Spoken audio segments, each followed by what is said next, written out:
کارپل tunnel syndrome میں آپ کے کندھے میں گلے کے پاس ہلکا ہلکا درد محسوس ہوتا ہے۔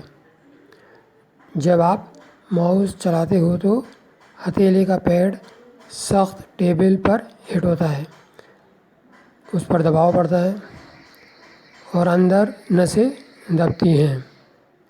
آپ نے دیکھا ہوگا کہ کچھ جگہ تار باندھنے کے لیے اس کو کسی اور چیز سے ایک ساتھ باندھ دیتے ہیں کئی تاروں کو، اسی طریقے سے نسیں جو ہیں بندھی ہوئی ہوتی ہیں اندر پیڈ سے۔ اب اس پیڈ میں دبتے دبتے جگہ کم ہو جاتی ہے تو نسوں کے موومنٹ میں اثر پڑتا ہے، بلڈ میں اثر پڑتا ہے۔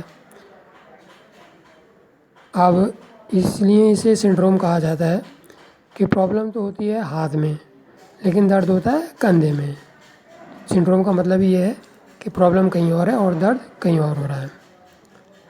تو اس کے لیے جو ہے گدے والا ماؤس پیڈ استعمال کریں۔ ہاتھ کے پیچھے جو ہے تو ہوتا ہے اس میں گدا لگا ہوتا ہے، اور اگر گدے کا ماؤس پیڈ نہیں ہے تو کوئی کپڑا رکھ لیں تاکہ دبے نہیں آپ کا پیڈ۔ اور کچھ فزیو تھراپک ایکسرسائزز ہیں وہ آپ سرچ کر لیں۔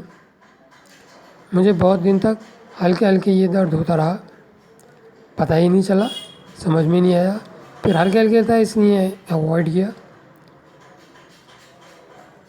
نیٹ سے پتہ چلا تو گوگل کا دھنیہ واد۔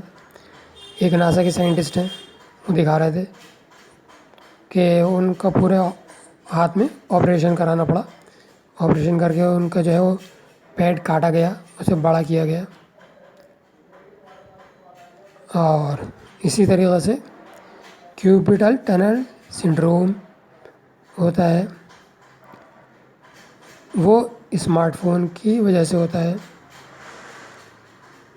اچھا، تیسری چیز آپ کا سیٹنگ پوسچر ہے، آپ کیسے بیٹھتے ہو، اپنی ریڑھ کی ہڈی کو اسٹریٹ سیدھے کر کے بیٹھتے ہو یا اس میں کرو دے دیتے ہو، ڈھیلی کر کے بیٹھتے ہو، وہ ریڑھ کو افیکٹ کرتا ہے۔ مجھے یاد ہے ایک کو ریڑھ کا آپریشن کرانا پڑا اور ایک کا تو نیچے کا حصہ ہی خراب ہو گیا بالکل۔ بتاتے ہیں کہ وہ اگلے کو جو ہے 6 لاکھ روپے مہینے کے ملتے تھے پروگرامنگ میں۔ اب صحیح ہے غلط ہے یہ پتہ نہیں۔ خیر میں تو پہلے زینے سے گرا تب وہ شروع ہوا تھا، اور پھر میں نے فزیو تھراپک ایکسرسائزز کرنی شروع کری۔